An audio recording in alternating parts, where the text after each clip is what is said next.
Evan Berry, one of two Berry twins that are in this class. Obviously, everybody knows that his history with Tennessee.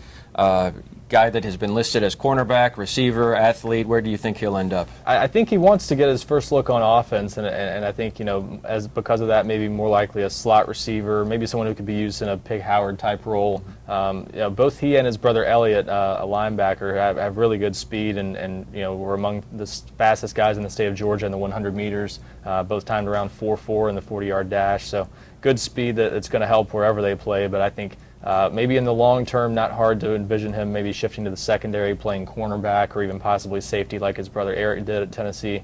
Obviously, a lot of people thought from day one that these guys were going to end up at Tennessee. I believe it was Evan who originally maybe tried to commit to Tennessee when he was in 8th grade and kind of had to back off that. But these guys have been tied to Tennessee for years. So really was the worst kept secret in the world when these guys committed to Tennessee back in November. And but really good players, and I think somewhat overlooked in some regards, just in terms of how good they are athletically and how much they could help down the road, with Evan obviously being the more highly regarded of the two prospects. But I think they're both good athletes who will help a lot at Tennessee, and Evan in particular probably will play a lot of football for them over the next 4 years. Why do you think they waited until November, or did you think there was any doubt that they would eventually sign with Tennessee? Never really any doubt. I think it was always a matter of when, not if, but I think they always kind of wanted to wait and just enjoy the recruiting process a little bit. I think they were, in some ways a little disappointed that more schools didn't come after them, knowing that they were going to end up at Tennessee, but I think the thought was maybe for them to even be possibly one of the